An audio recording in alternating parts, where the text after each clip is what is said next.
Welcome. I'm Julie Bacon, and you're listening to the Mindset Coaching for Handlers podcast, a podcast for dog handlers who are on a mission to achieve big goals. Here I share lessons, insights, personal stories, and tools you can apply during your next show, trial, or test to help you strengthen your mental game and hopefully cue more consistently. Be sure to check out the show notes where you'll find details about the episodes, plus important links, including the link to the Dogged Planner and Workbook created just for handlers on a mission. So if you're ready to improve your competitive mindset, get out of your own way, and connect with your dog like never before, then it's time to get comfy, bring an open mind, and work your mindset. Hey there, and welcome back to the podcast. Okay, this week we have a topic that was kind of sort of voted on, okay? And what I mean by that is I sent out a note to my email subscribers. If you're not one, be one. The link's in the show notes, asking about kind of what topics they would like to see in an upcoming product that I have launching next week. It's basically for all of you who love to listen to certain episodes again and again. So it's like, think of it as like the 12 most popular episodes plus one like visualization. Okay. So anyway, look for that. But in doing that, I was having people choose the last episode, the number 12th episode. And there were 4 great ones that people got to pick from, and 1 that won, and 3 that didn't, obviously, because that's how that works. And I've already posted a podcast on one of them, and this is another. So this was a popular topic, and it has to do with the dogs that we don't trust. And I'm adding the phrase yet to the end because I am the eternal optimist, and I believe that there will be a day when you trust your dog for whatever reason, okay? And the reasons that people don't trust their dogs are many. Some might say infinite, okay? I don't think it's that many. I probably think we can come up with some categories. But the thing is that I think it's something we don't want to admit, right? That like we don't trust our dog, or we don't fully click with them, or something isn't jiving, or something isn't right yet. And maybe it's just that they're green, or they've got like some sort of history, or you've got this, I often say, and it's kind of hard to hear, but I often say it's a dog that we haven't really forgiven for something they might have done in the past, right? We have the story. Well, this one time, Fido, blah, blah, blah, blah, blah, blah, blah, blah, blah, and it was terrible, and blah, blah, blah, blah, blah, blah, blah. And so we're still carrying around that story. So when I say a history, that's kind of what I mean. Like, it's facts. The thing happened. Sure, you're probably telling a story about it, but for whatever reason, you can't let go of that story, right? The story, the past, the thing that happened. Okay. So when I say throughout this episode that like the dog that has a history, you're going to fill in whatever history that is, but that's kind of where I'm coming from, right? There's also like the dog you love, you absolutely love. You're not like, putting them on Craigslist. That's a joke. You're not putting them up, for their new home or anything, but you haven't really clicked with them yet either. And that could be personality-wise at home, it could be in training, or maybe it's just in competition. Maybe they're the bomb diggity at home and they like fit your pack so well, or they just bring you joy on the regular basis. But in competition, you just haven't clicked yet. And like I said, there are more, dozens, hundreds, thousands, maybe more reasons why there's a dog that you don't trust yet. And trust is a funny word. I mean, it's not like I'm saying like you don't trust them not to like bite you in your sleep. I just mean like you don't trust their performance. And when we don't trust, we don't have confidence. Okay. That's the sneaky thing about trust. People talk about trust and confidence as though they're separate, but really what is confidence? It is just trusting yourself to be able to perform when you want to, or on command, if you will, right? That's all that confidence is like trusting yourself. So we want to have confidence in our dog, but we often sort of separate it because we're like, well, I mean, it's not that I don't have confidence in him. It's just that I don't really trust, or I don't really know what he's going to do in this situation. So we tap dance around it. And I think in part because it's sometimes a taboo thing. We're all supposed to be running our heart dogs, we're all supposed to be like madly in love with the dog in front of us, and they're perfect and they hung the moon, and the world doesn't revolve unless they are there. And I think that that's not always the case. I think comparison comes into play, comparing them to dogs before. I think especially if they're like relatives somehow, they're somehow related and bloodlines or whatever, pedigrees, like that comes into play. Like there's just so much. And especially those of us who have multiple dogs, like, you don't have 6 heart dogs. Like you just don't. And that's okay. But I think it's one of those weird kind of things. It's hard to talk about it. And when we don't talk about it, we don't fix it. So we are here to talk about it today. Okay. So I just want you to understand that there is like a trust gap, right? It's real and it's appropriate. All right. You shouldn't trust or have faith in, or however you want to put it, every one of your dogs at every stage. That's insane. Okay. So you shouldn't trust them yet. You shouldn't fully trust them. In agility, we often say that like, oh, it takes until they're 6 years old. And of course, I always joke that like with every dog we get, we think, oh, it's not going to take that long with this one. And of course, there's 6, they blow out their 6 candles and there they are, there you are trusting them, and they finally feel like the partner you wanted 3 years prior. Right. So I get it. Okay. But it's appropriate if you don't trust a young or a green dog. It's because their foundation isn't there yet, or you just haven't had enough miles with the two of you. You haven't had enough experiences together. And it's not just the dog having the experience, but it's you having the experience with that particular dog. Sure, you've been to 1,000 Tractor Supplies to train, but how many with this particular dog, right? You've been to that same trial, that weekend trial with like all 6 of your dogs, but now you're going with this one and it's different, okay? So you're not supposed to trust what hasn't been proven yet, okay? Like that's fine, right? That like kind of trust but verify, right? Like I trust you, but I'm going to verify it, that's healthy skepticism. Okay, we want that. We want some of that because it helps tell us, it's feedback, right? It tells us what we're working on. So it's honest. It's not a failure. It doesn't mean you're doing something wrong, or worse, that you're late, or you're behind schedule, or you're not as cool as the litter mates, or whatever story, whatever lie probably, but whatever story you're telling yourself. The first step in this really is just accepting that this is where you are in the process today. Okay? It is not the final chapter. It's just where you are today. Okay? So when you have history with your dog, when something like in the past, right? There's something, even if you were looking at just the facts and you pull up the data sheet and you look for the thing that happened on, April 14th, 2021, and you look and you say, see, this happened.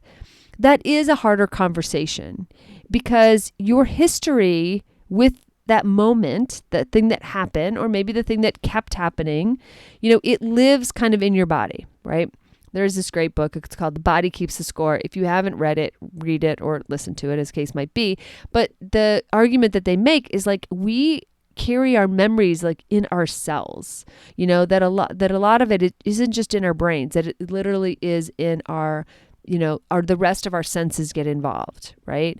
So that means that memory isn't just living in our memory bank that we associate with our brain, but it's also kind of living in, the rest of ourselves. It might be living in our feel, in our, in our sense of smell. It might be living in other places, right? It might be living in that building, because it happened in a certain location. Okay. So what happens is that we start to change our behavior. Sure, right? I mean, because now we walk in, let's say it has something to do with the building. The last time your dog was in that building, they, had a meltdown. Okay, whatever. So now when you walk in that building with that dog on the end of your leash, you're braced. You can't tell me you're not, right? Your shoulders are maybe a little higher, maybe a half an inch, maybe an inch, maybe 3 inches higher. You're braced, you're ready, you're, the teeth are grinding, the whole thing.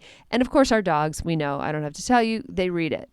Okay. So now that thing that happened a long time ago, you are bringing it back and putting it back on the table in front of your dog every time. Now, dogs are really good at being in the present moment, but of course they have memories as well. So you're kind of in a trigger spiral, right? Because the building triggers you, and then you remind the dog that, don't forget, you were triggered here. Don't forget, this is where you did your meltdown. And your dog's like, yes, meltdown. Yes, now I remember. This place reminds me of my meltdown, but it also reminds me of my mom and her shoulders and her ears being all tensed up. Okay. So then we become these different people, these different handlers, because now we're handling that dog from 2021. We're handling that day over and over again, which when you stop and think about it, you're like, oh yeah, damn. And we're not giving our dogs a chance to have grown up or have gotten a lot of experience to supplant that one, right? They are different beings. We're different beings. We'd like to say that we've all grown a little bit. And that's what I mean by when I say sometimes we haven't forgiven or we're holding a grudge. It's because we're literally still treating them like the day the thing happened, or like the day they didn't do the weaves. I mean, it doesn't have to be some like big dramatic thing, but we build those associations, right? I mean, I've told many a tale about how, I got to a point where in agility, I would just walk to the ring and with the weave poles and Moxie not doing weaves in public, and like I became the problem. She might have been willing to let it go, but I was like, oh my God, there are weave poles. Well, of course there are weave poles. It's AKC. There's always weave poles, right? So, we have to realize our part in our grudge holding and the part that it plays in not being able to trust our dogs. Okay. So we might be reading a situation as being unreliable. Okay. And remember, our brain hates unreliable. It wants to know. It wants predictability. It wants to know that if I do X, Y will happen.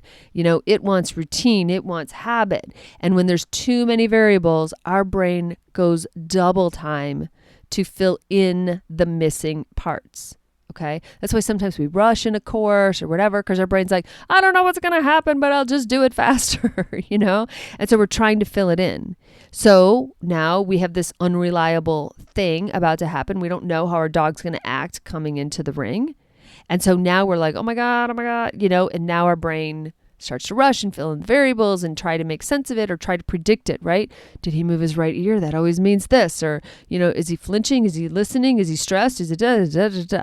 Okay. So now you have this trust gap running in both directions because you're signaling all this stuff to your dog's signaling back, and now you're both in this very triggered spiral together. Okay. Which is hard. It's hard to get out of it. Right. And all of this isn't self-criticism. I don't want to introduce a new voice in your head that is going to be like an angry voice. Okay. We're just examining. Okay. Because in order to get better, we build our self-awareness, we examine things, we try to make sure that we can get in front of things, if we know that we're going to have a response at a building, or we think our dogs might, because of a past experience, have a response or whatever, or, the judge is a guy with a hat today or whatever it is. Like, we need to examine those things. It's not meant to scare you. It's meant to understand why sometimes it's happening, or why you have this sort of pit in your stomach that says that you don't trust the dog. Okay. And, some of it is you don't trust yourself, right? You don't trust yourself to be able to cope in the situation or support your dog in the way that they need it in the situation. Over time, the last trials that I did with Moxie, I would really tell my mantra became, be the handler she needs, which totally flipped it around. It's not about me. It's about what she needs. Yes, I'm walking her into a ring she may or might not want to be in, but it's about how do I support her? At every question she asked me, every time, we did something or whatever, it's how am I supporting her?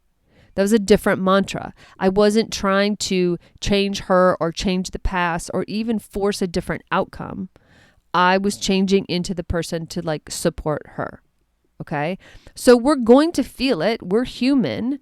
So that was me examining it and looking for a different perspective so that I could become a better handler, right? That's me noticing, being aware, examining it, and trying to be very creative with what my solutions could be.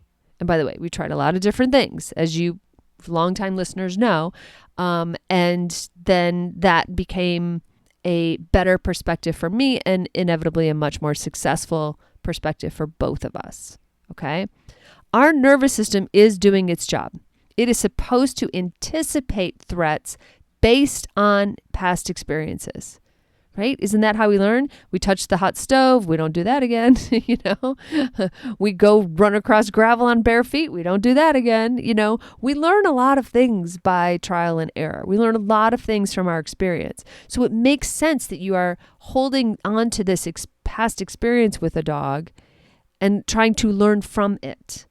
Okay, and trying to anticipate the quote threat, the danger, the misdirection, whatever's going to happen. And you're trying to anticipate it because, again, go back to what we just said, you're trying to fill in those variables of like, I don't know what's going to happen. And your brain's like, oh, we'll figure this out. Okay. All right. So the question is never going to be whether or not you feel it. Right. The question is going to be around awareness and examination. And what are you going to do before it becomes what you broadcast to the dog? And sometimes that means putting the dog in the crate and walking away and getting your head right or your mantra right or whatever it is before you come back and take that dog out of the crate. Okay? So the next part of this is I want you to really ask, like, is this gap, right, this trust gap, about this dog right now? Or is it about a previous dog? Or a previous trial, in a previous year, in a previous version? Because sometimes it can be a previous version of yourself or even of your dog that you haven't yet updated. The thing I always think about in this moment is like, if you've ever gone home for Christmas and suddenly you walk through the front door and you feel 12 again, or 16 or 20 or whatever the age was that your family sort of locked in. Because families have a hard time seeing their kids as all grown up. They knew them when, right? And so your mother still treats you as a certain age. And it's hard for our moms to shift. It's hard for us to shift. It's hard for the families to see you all grown up, because they locked in at, your aunt locked in at 15 or your aunt locked in at when you're 25 and your mom locked in or whatever, right? And we always say, oh, they treat me like I was when I was a kid. Okay. Well, sometimes we do that to our dogs. I'm running my dog as if it was 3 years ago. Or I'm running my dog in this environment expecting them to have a meltdown. And again, the meltdown's very dramatic, just using it as an easy example. Okay. But sometimes we are handling an old version of the dog, but also we're handling in a way that's an old version of ourselves. So when I say we haven't updated our identity, we have to make sure that we are staying on top of that we are updating our identity, we're updating their identity, we're allowing them to be a dog that's grown up a little more, has a little more experience, has a little more miles under them. If something happened, especially if something happened 3-4 years ago, neither one of you are the same. Okay? So we want to understand, where is this gap coming from? Another way to think about this, and yes, another quick story, is my Novice A dog was not great in like really congested crowds. Like he had a little bit of a like short man complex thing, and he could be like defensive, reactive. I don't know. He had a little quirk about him, right? So as a result, what I learned to do is if I was navigating him through a busy area, I would just put my hand in his collar because remember, I have burners, they're tall. I would just put my hand through his collar and I might have a treat in front of his face as we walk through the crowd. Okay. It's very successful. It's perfect. Didn't have a problem. Okay. That became how I handled that dog. Guess what I do with all of my dogs now? Okay. I, knock on wood, haven't had a dog with a problem in a crowd or whatever since. Okay. I'm on, I have my fifth and sixth burner in my house right now. And still, if I'm walking through a crowd, I slip my hand in through the collar. If I have a treat, I use it. If I don't, I don't. But they are in close proximity, very in control. I have my head tied to my hip or my leg, basically. We're not that tall, or I'm not that short. And that's how I do it. So I am my hangover, if you will, my lack of trust in that kind of a crowded situation does not belong to my current dogs. They didn't earn that. It belongs to my novice A dog, who was born in 2007. Okay. All right. So we're going back a minute. Okay. And that's okay. Like in that example, it's an easy example, right? Because that's probably just smart to get your dog through a crowd. Like everybody's good with that. But the point is that story of me worrying about my dog in a crowd does not belong to my current dogs. And you may have a story that you've assigned to a current dog that really came from elsewhere. And like dog walking through a crowd, it might not be doing you any harm particularly, but it also isn't the honest thing of like that story came from these dogs, or that experience came from these dogs. So different problems have different paths. We want to make sure that we are solving for the right thing, right? So if we're trying to get to the bottom, we're trying to examine it. The first thing we have to figure out is like, look at that dog and be like, is this your story? Or is this Fifi's story? Or is this my story? Or is this something else? Okay. All right. So we're going to get specific and talk about some solutions when we come back. One thing people are often surprised by when they start mindset coaching is that we don't spend the whole time talking about results. We look at how pressure shows up, how decisions get tighter when things feel important, and how to create more choices and steadiness, both in training and in the ring. The goal isn't to eliminate nerves or to care less. It's to build a mindset that holds up when you care a lot. That's the work I do with handlers through coaching and inside my membership. And you can learn more about it on my website, theqcoach.com. Now, back to the show.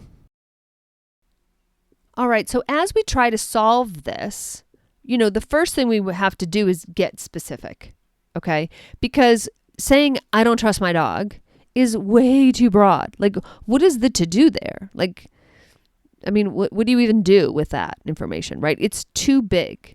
So you have to get specific. What is it? Is it a start line? Is it your transitions between exercises? Is it, the recall facing the gate? Like, what is it? What is specifically the piece that you don't trust? And if you say like, well, my dog's 6 months, I don't trust any of it. Well, okay, he's a baby, first of all. And then second of all, like, you still need to make a list. You still need to figure, because how else are you going to work on it? Right? So, what are you going to write down in your planner for like your Wednesday training session? Trust my dog, work on trust. Like, it's not doable. Okay. So you need to be specific. You need to figure, and if it's many things, because maybe they are a young dog, if it's many things, then like you have a longer list. Okay. If it's one thing, then you're going to figure out how you're going to master it and how you're going to sit with it and how you're going to make sure. And it might be a thing, a single thing, but you realize, you know what? It's all mental. This is not a skills related trust issue. This is a mental management trust issue. Okay. That might be too. Okay. So you need to get really specific, and how you'll know you're specific enough is like, is that trainable? Right? Or is that work onable? Not a word, but can I work on that? Like, if you told me I had to do that on Tuesday, could I do something? Like, could I have an idea in my mind? And if you're like, yes, but I don't have the resources, okay, now you got yourself something to do. Go find the person, the trainer, the video, the whatever that can help you with this. Okay. Maybe it's, for the dog, for you, whatever it is, like that's something you have to work on. But now with specifics, first of all, naming anything shrinks it. Because now you can wrap your arms around it. Now you can start to demystify it, because now you can do something about it. So it becomes from this like global story, this like massive label you've slapped on your dog or yourself, to something that is actually addressable. And that is way easier to deal with. Okay. global stories like, I don't trust my dog, are too hard to solve. Okay. And so then you'll feel bummed out because you're not solving it, because they're too hard to solve, because this label you put on is massively too big, right? So you want to have, sounds weird to say it this way, but you want to have specific problems, okay? If you're going to make those kinds of statements, you better be able to have specifics underneath it, because those then become your path to solution. Does that make sense? All right. The next thing has to do with, as you're in this solution mindset, okay, because you're going to look for curiosity and you're going to be growth minded about it and you're going to look for feedback and you're going to do those things, okay? You're like, I've decided I'm going to work on this. This is going to be, I'm taking this on. You're going to prioritize it, okay? But in that, you need to collect the evidence, the counter evidence, the evidence that goes against the past experience, the young dog, the whatever it is that we're solving for. Okay. So just like you have laminated, saved, archival box, like the whole 9 yards, this thing that happened 3 years ago or 3 dogs ago or whatever it is, and you've collected and maintained that evidence in whatever vault it's in, you owe it to yourself and your solution solving situation to collect the counter evidence. Look for the evidence that, actually my dog is starting to get it. They're starting to figure it out. Or, actually when I look back in my journal 3 months ago, not 3 days ago, but 3 months ago, I can see that this problem is getting better. Like, we're not where I want to be, but we're not where we were either. So you need to start collecting those moments where it's working. Okay. And you're making progress. Because you're also changing your belief about the problem as well. So in order to change that belief, we have to have different thoughts, right? Thoughts on repeat, create the beliefs, result in our actions that we take or our behaviors, and of course, change the results.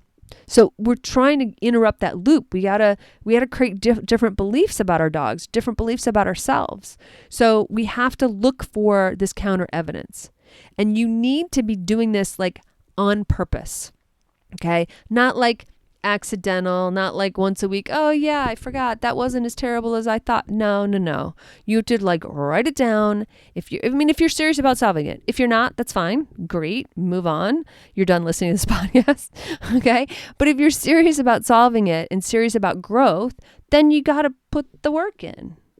Sorry, not sorry, So your job then becomes to accumulate the evidence in the other direction, in the positive direction, okay? Because trust is accumulated, right? One experience at a time. It either goes in a positive direction or goes in a negative direction. You choose, okay? You choose which direction you are building that trust, okay? So there's a lot for you to do depending on where you are in this journey. Of course, awareness, all right? But the big thing is get really honest if this is you. Because I think, again, like I said at the top, I don't think we talk about this enough. I don't think that we admit it maybe to ourselves or to other people. Sometimes we get a puppy and they're like, oh my God, they're so cute. Look, their feet are still pink. They're perfect. There's all these dreams and all this fabulous.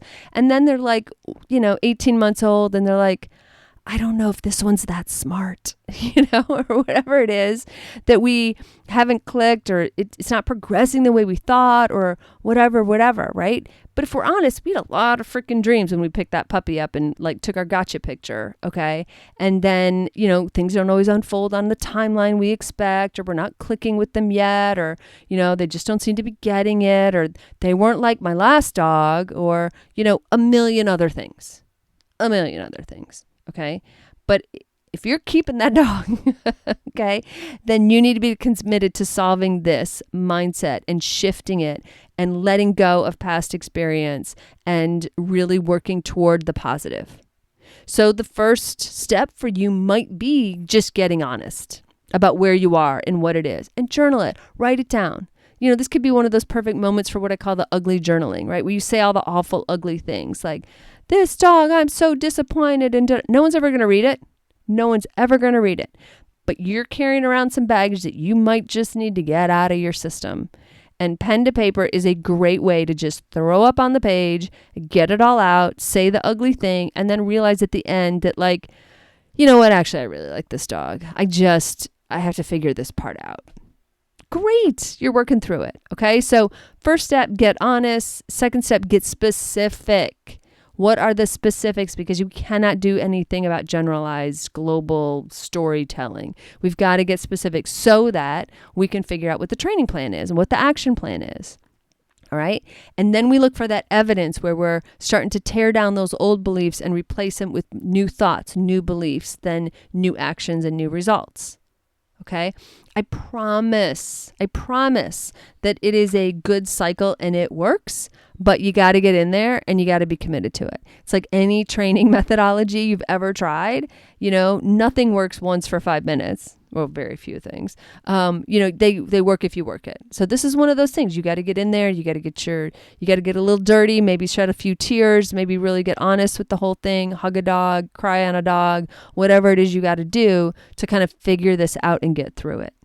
I have done one-on-one coaching with many people in this situation, and I always wish I put like the note in the bottle, for us to open 2 years after, because it changes and they evolve. And like us, they're beings, right? They evolve in different directions, or they evolve not quite the way we thought, but oh my God, who knew that this dog was going to do this instead or whatever? And so if you can be open to that and you can be committed to the yet, right? They're not, you're not feeling it yet. You don't trust this dog yet. So if you can commit to the yet and just leave a door cracked, leave the possibility open, be willing to change your opinion and be willing to let go of the past. Okay. If you can do those things, yes, you'll get there. You will. I swear you will. Okay. But you got to go through this not fun part first. Okay. It's very, very sorry. Okay. Because remember, no relationships are just made. I mean, there's very few just like instant moments. A trust in a partnership is built over time, like through repeated think about your best friends or think about your best dogs or whatever, and all that time that both of sides put in to get that relationship. All right. You're just in the hard middle. And it's just a very specific kind of sucky middle sometimes. Okay. All right. But your story isn't over. And with commitment and with kind of figuring it out and being willing to take another tact, I am very sure that you and your partner can get to a much better place together where you trust each other. Okay. So stick with it.